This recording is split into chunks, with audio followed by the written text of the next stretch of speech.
King टूटनखामुन की tomb से मिलने वाले खजाने में एक नेकलेस ऐसा भी था जिसमें बहुत अनोखे किस्म का कोई पत्थर लगा हुआ था। इस पत्थर की खास बात यह थी कि ना तो इस जैसा पत्थर आज से पहले किसी ने देखा था और ना ही किसी को इसका नाम मालूम था। ग्रीनिश और येलो कलर के इस पत्थर के बारे में जानने के लिए हजारों स्टोन एक्सपर्ट्स ने अपनी महारत आजमा कर देख ली, लेकिन पत्थर का छोटा सा ये टुकड़ा हमारी दुनिया के तमाम पत्थरों से बिल्कुल डिफरेंट था। आखिरकार ये माना जाने लगा कि टूटनखामुन के नेकलेस का ये अनमोल पत्थर हमारी दुनिया का हिस्सा ही नहीं है, बल्कि ये किसी और प्लेनेट से लाया गया है। लेकिन साइंसदानों को ये बात हरगिज हजम ना हो पाई। कई सालों के बाद जब मॉडर्न टेक्नोलॉजी का दौर उरूज पकड़ने लगा तो साइंटिस्ट के एक ग्रुप ने टूटनखामुन के नेकलेस के इस अनोखे और मिस्टीरियस पत्थर की लैब टेस्टिंग की, और इस बार जो रिजल्ट उनके सामने आया उसने पूरी साइंस की दुनिया में हलचल मचा कर रख दी। जेम टीवी की वीडियोस में एक बार फिर से खुशामदीद। नाजरीन, इजिप्ट में गीजा पिरामिड से तकरीबन 650 किलोमीटर दूर लाइमस्टोन के पहाड़ों के बीच में वाक़े इस मकाम को वैली ऑफ द किंग्स कहा जाता है। हजारों साल पहले यहाँ इजिप्ट के किंग्स और क्वींस को उनके खजानों समेत बड़ी शान और शौकत के साथ दफन किया जाता था। खजानों से भरे ये खूबसूरत टूम्स वक्त के साथ साथ लूट लिए जाते थे, लेकिन सिर्फ एक टूम्ब ऐसा था जो हमें बिल्कुल असली हालत में मिला था। ये टूम्ब इन लुटेरों से आखिर बच कैसे गया था, इसको कब और कैसे ढूंढा गया, इसके बारे में आप जेम टीवी की ये डिटेल वीडियो भी देख सकते हैं। ये टूम्ब था किंग टूटनखामुन का, जिसने आज से तकरीबन 3500 साल पहले इजिप्ट पर राज किया था। क्योंकि किंग टूटनखामुन की ममी और यहाँ से मिलने वाले शाही खजाने की खबर ने पूरी दुनिया में हलचल मचा रखी थी, इसी वजह से ये खजाना देखने के लिए दुनिया के हर कोने से लोगों की आमद का सिलसिला शुरू हो गया। प्योर गोल्ड से बनी हजारों चीजें इस खजाने का हिस्सा थी, जबकि इस खजाने में एक ऐसा नेकलेस भी था जो मुख्तलिफ रंगों के कीमती पत्थरों से सजा हुआ था। इन पत्थरों में से सबसे बड़ा और सबसे खूबसूरत पत्थर नेकलेस के बीच में लगा हुआ देखा जा सकता है। बाकी तमाम चीजें तो सबकी पहचान में आ रही थी, लेकिन नेकलेस पे लगा ये खूबसूरत पत्थर आज से पहले किसी ने भी नहीं देखा था। हजारों मिनरलॉजिस्ट और स्टोन एक्सपर्ट्स बुलवाए गए, लेकिन इसकी असल हकीकत से पर्दा ना उठ सका। हमारी दुनिया में अभी तक 200 से भी ज्यादा जेम स्टोन्स पाए जाते हैं, लेकिन हैरत अंगेज तौर पे ये अजीब पत्थर इन सब से काफी ज्यादा डिफरेंट था। कुछ तो था पत्थर के इस अनमोल टुकड़े में जो अनकरीब सबको चौंका देने वाला था। वहाँ के लोकल्स ये बात मानने पर मजबूर हो गए कि टूटनखामुन के नेकलेस का ये पत्थर कोई जादुई पत्थर है या फिर ये किसी और प्लेनेट से लाया गया है। कई सालों के बाद साइंसदानों और मिनरलॉजिस्ट्स के एक ग्रुप ने इस पत्थर की असल हकीकत जानने के लिए इसका पहली बार लैब टेस्ट किया, क्योंकि उनका भी यही ख्याल था कि टेस्ट के जरिए जो कुछ होगा खुलकर सामने आ जाएगा। लेकिन बजाय मामला सुलझने के वो मजीद उलझता चला गया।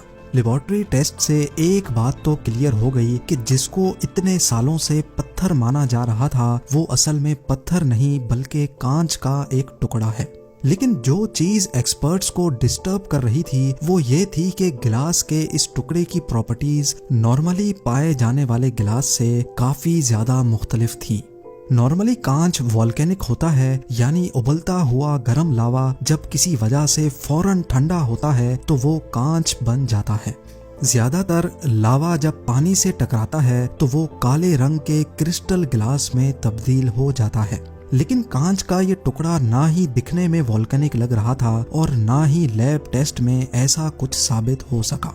लेबोरेटरी टेस्ट से मजीद ये भी जाना गया कि गिलास का ये टुकड़ा 1800 डिग्री सेंटीग्रेड से भी ज्यादा के टेम्परेचर पे बनाया गया है, जबकि वॉल्केनो से निकलने वाला उबलता हुआ लावा सिर्फ 1100 डिग्री सेंटीग्रेड जितना ही गर्म होता है।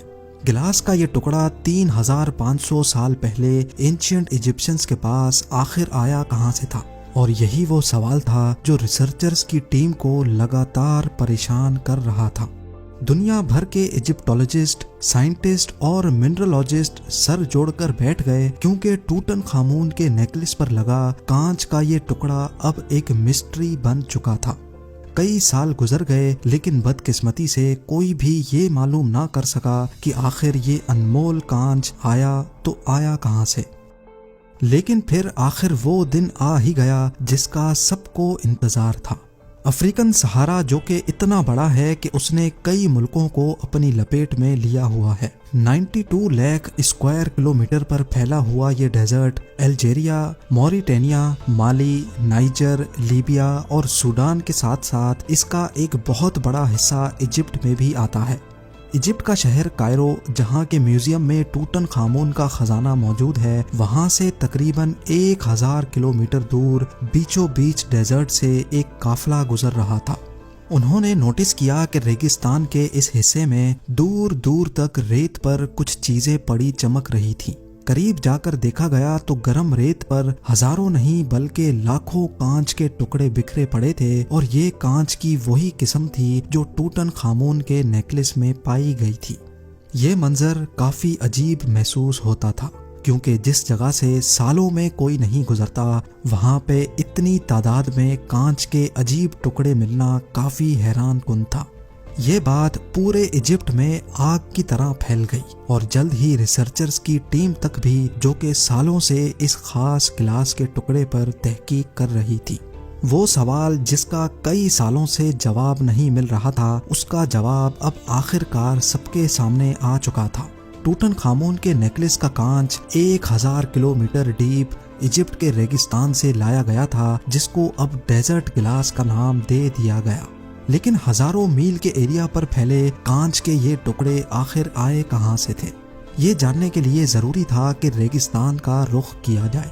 मुसलसल 3 दिन और 3 रातें सफर के बाद वो पॉइंट आ गया जिसकी रिसर्चर्स को तलाश थी।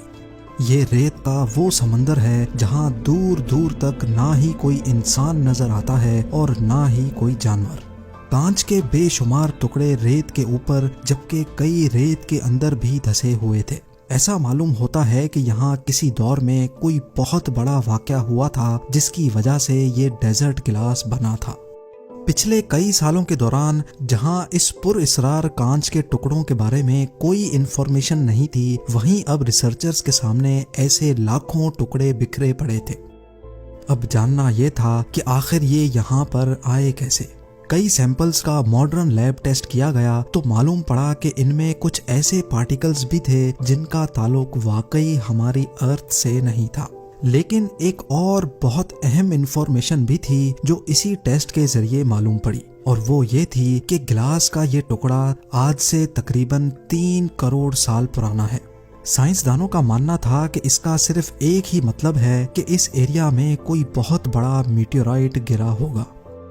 वैसे तो अर्थ की तरफ रोजाना कई मीटियोराइट्स आते हैं, लेकिन जैसे ही वो अर्थ के एटमॉस्फेयर में दाखिल होते हैं तो फ्रिक्शन की वजह से इनमें आग भड़क जाती है और वो जमीन पर गिरने से भी पहले भाप बनकर उड़ जाते हैं।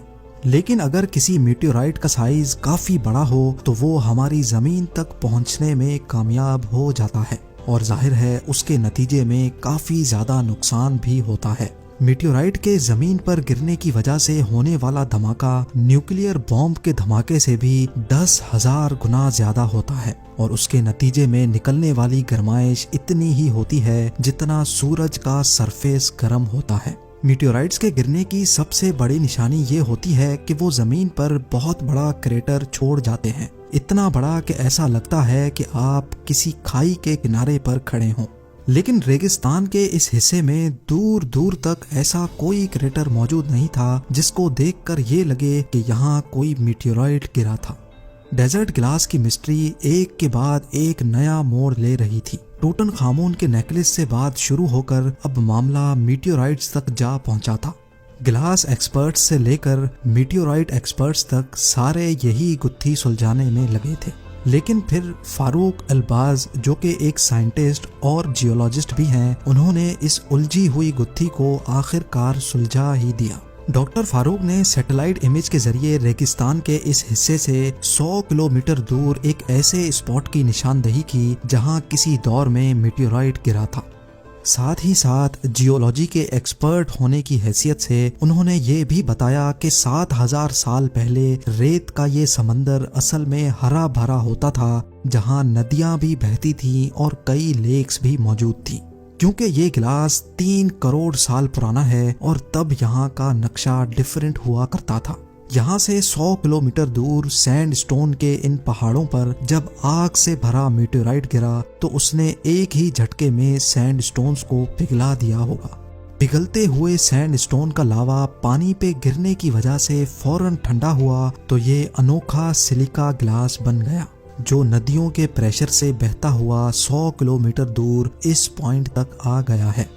नाजरीन, डेजर्ट ग्लास की मिस्ट्री को सॉल्व करने में साइंसदानों को पूरे 100 साल लग गए। इस ग्लास को डेजर्ट ग्लास या फिर प्योर सिलिका ग्लास भी कहा जाता है, जो कि सिर्फ अफ्रीका के इस डेजर्ट में ही पाया जाता है। हवाओं की वजह से हर गुजरते साल जब सैंड ड्यून्स अपनी लोकेशन शिफ्ट करती हैं तो उनके नीचे दबे नए ग्लास के टुकड़े बरामद होते हैं। अभी तक रिसर्चर्स को जो सबसे बड़ा टुकड़ा मिला है उसका वजन 26 केजी बताया जाता है। उम्मीद है ज़ेन टीवी की ये वीडियो भी आप लोग भरपूर लाइक और शेयर करेंगे। आप लोगों के प्यार भरे कमेंट्स का बेहद शुक्रिया। मिलते हैं अगली शानदार वीडियो में।